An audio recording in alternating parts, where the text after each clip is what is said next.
Pero nuestra Constitución garantiza la libertad para nosotros, para nuestros hijos y para todos los que quieran habitar el suelo argentino. Por lo menos así se construyó la nación, con la palabra inmigrantes como sinónimo de progreso.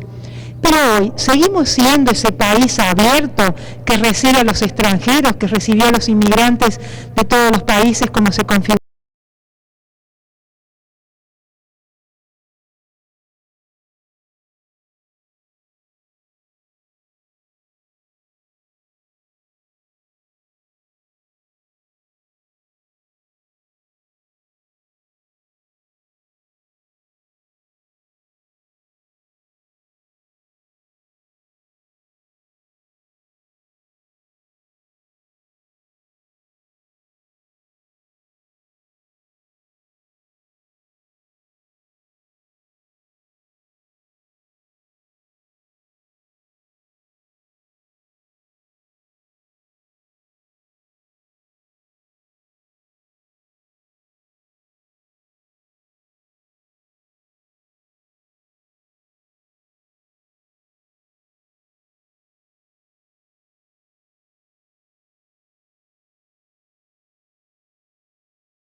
Pero no fue espontánea, ¿no es cierto? La inmigración no fue espontánea, también tuvo miedo. Como la Argentina necesitaba de manera decisiva mano de obra para poder crecer, para poder desarrollarse, para avanzar, y digamos, y había toda una concepción de progreso en ese sentido, entonces el Estado desarrolló políticas de integración de esos grupos migratorios, que se llegó a manifestar, por ejemplo, en que en algunas ocasiones ser inmigrante era beneficioso frente a ser nativo, a ser argentino. Y en esa política de integración el Estado intentó argentinizar a todos los europeos que venían, hacerlos argentinos a ellos y a sus hijos.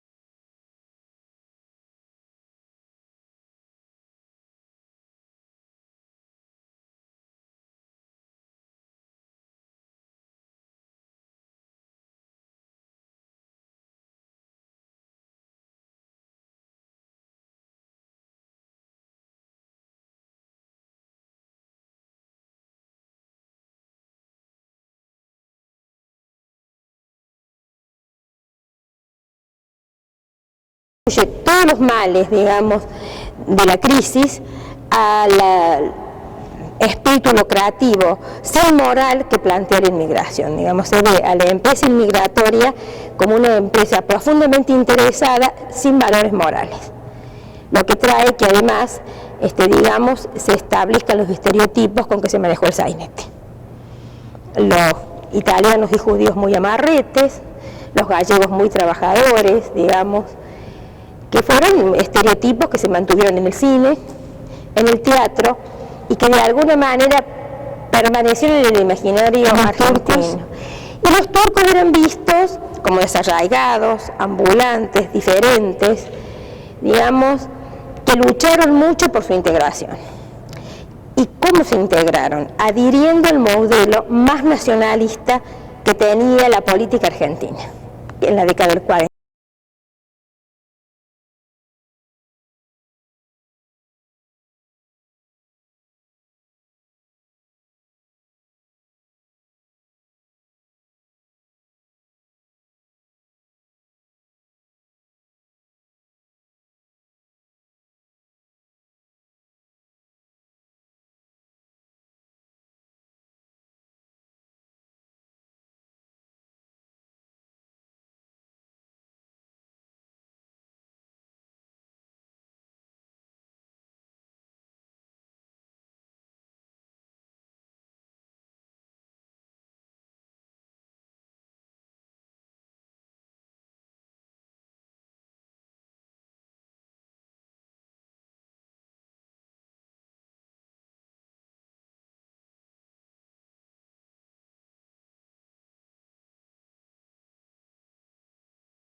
y de libertad. Es decir, ellos podían moverse dentro de la ciudad conservando el número, entonces cuando volvían al hotel entraban tranquilamente, ¿no? ¿Acá dormían, comían? ¿Cómo era? ¿Cuántos días podían quedarse aquí? Sí, ellos dormían y comían en este edificio, que es uno de los que forman parte de este conjunto, ¿no? Ellos podían quedarse 5 días y acá mismo, en lo que se llamó Hotel Inmigrante, que fue todo, existió una organización muy importante, muy eficiente, que se llamaba Oficina de Trabajo.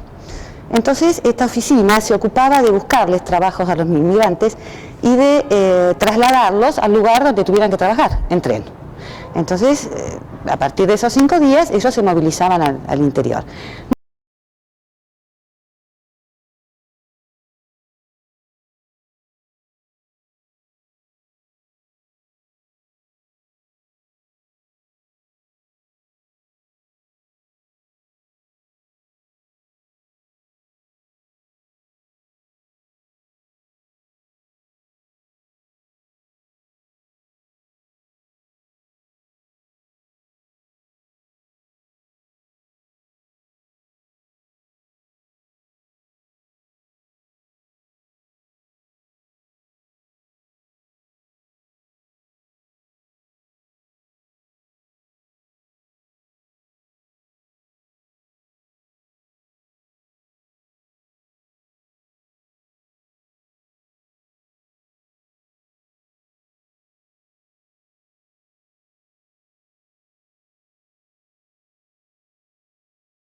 Si recuerdas algún testimonio. Hay una señora que se llama Marta Pellegrini, que ella recuerda y dice que el Hotel de Inmigrantes debe haber sido uno de los mejores lugares del mundo.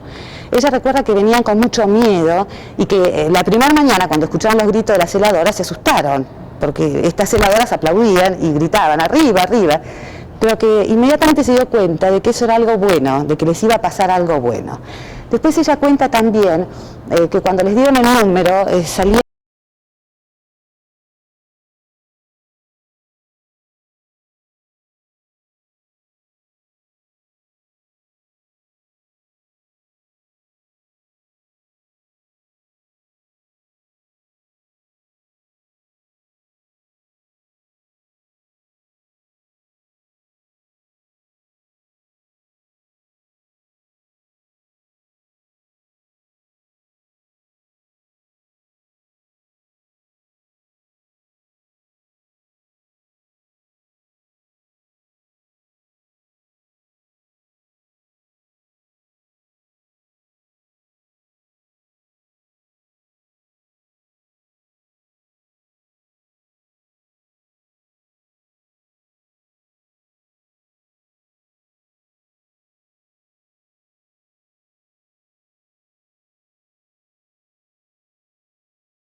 que llegaran a nuestro país huían de la guerra o del hambre.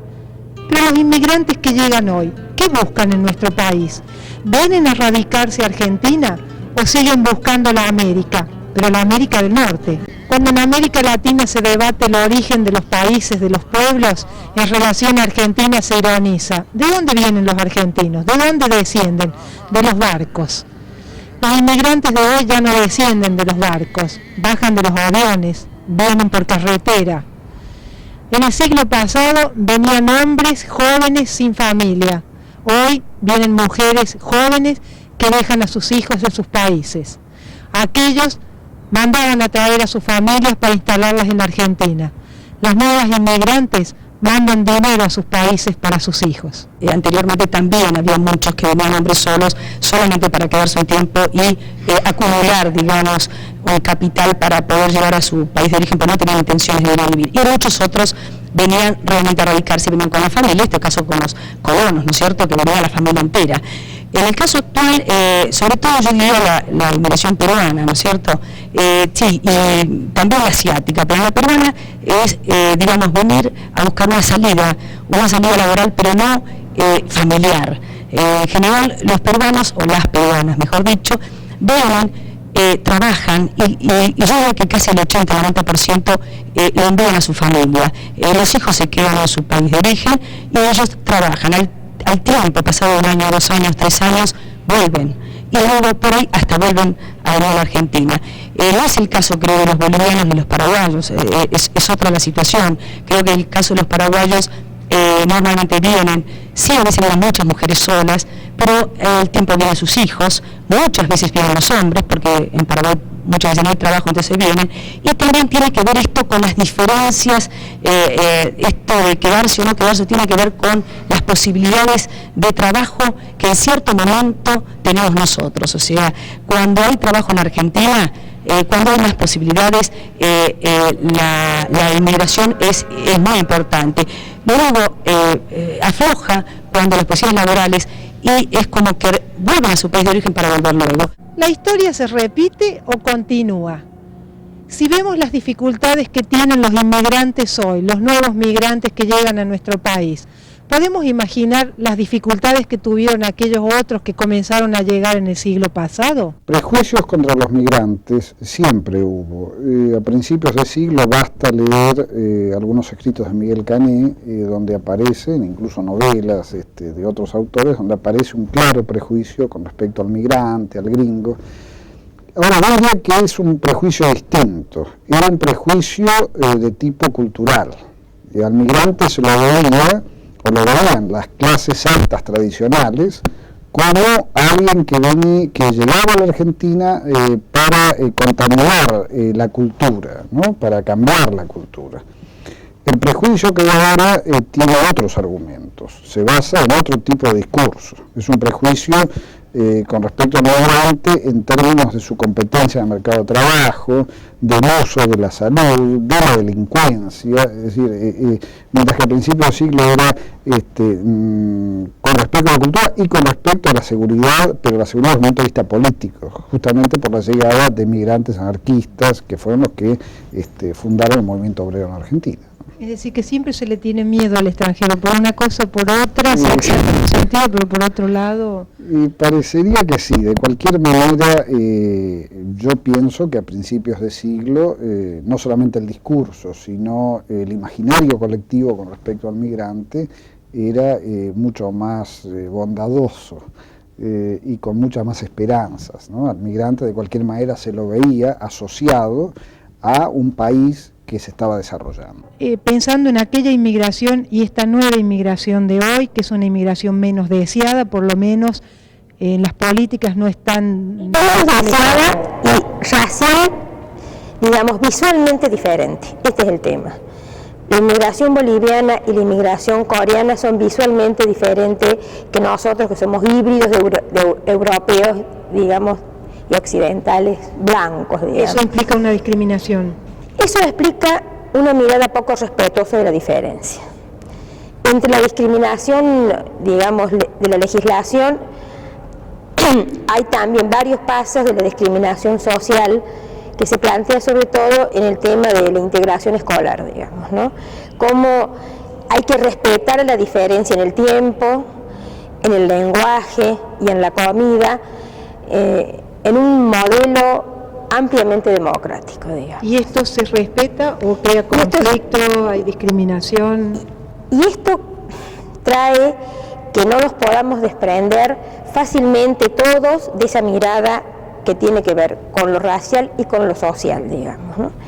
Y vemos entonces a los inmigrantes bolivianos o los peruanos, menos a los chilenos y a los uruguayos, digamos, como muy encerrados en sí mismos, que ven a la Argentina como solo un provecho, digamos.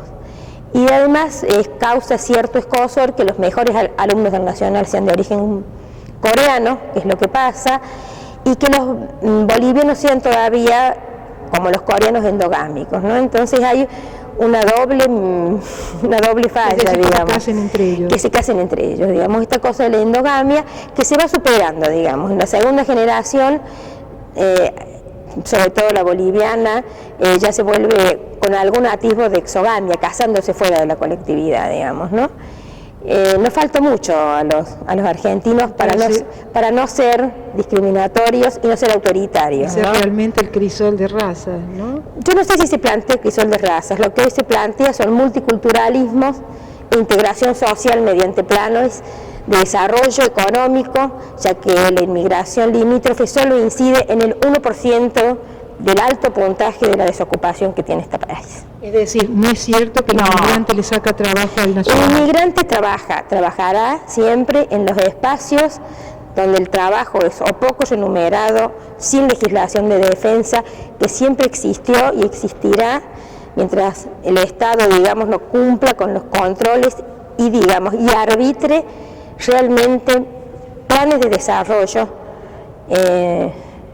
visto está que todavía no se han resuelto la integración económica, ha resuelto muchos factores que la integración política de las fronteras no termina por solucionar.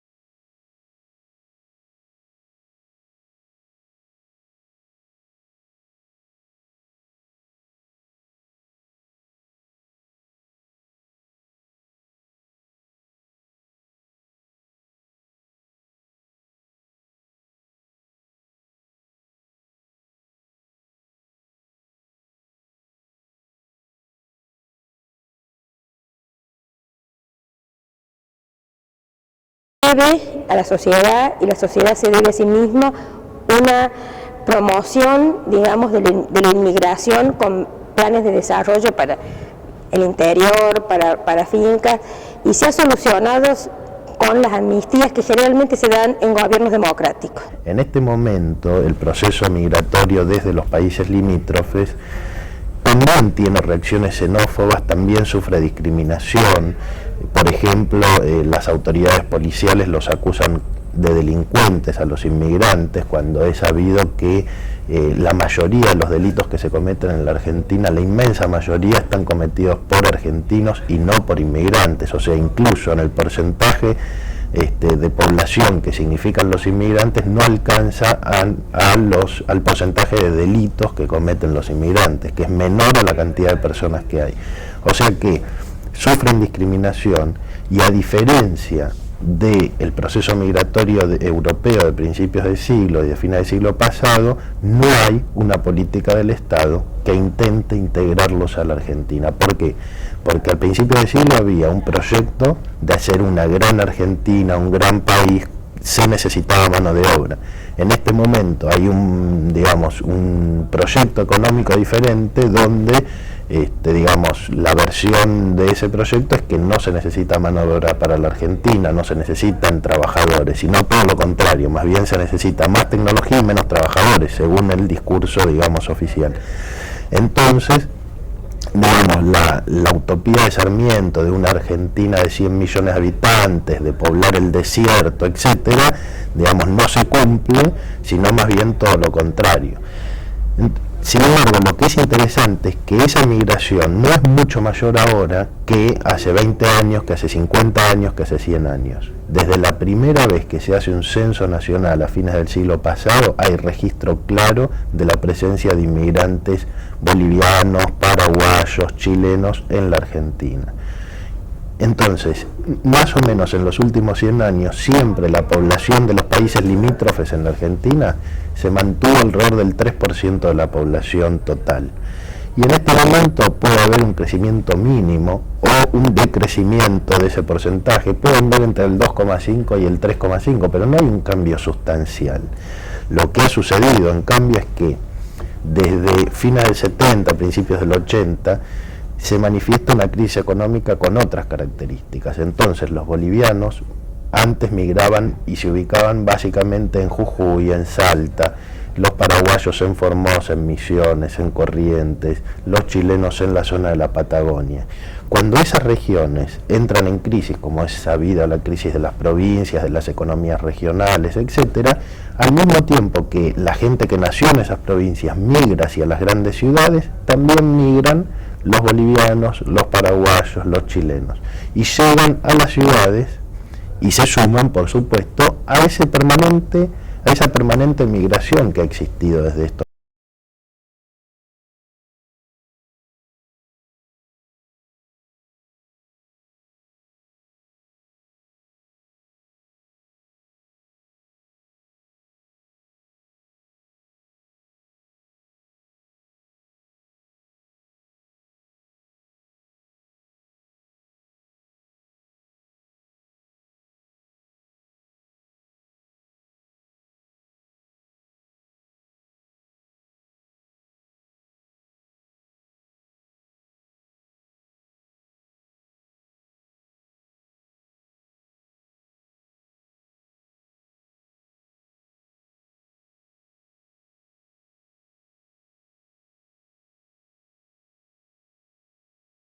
Sentada aquí en este banco al frente del Hotel de Inmigrantes, de lo que fue el Hotel de Inmigrantes, casi uno puede sentir, imaginarse lo que debe haber sido todas aquellas personas que venían sin conocer un idioma,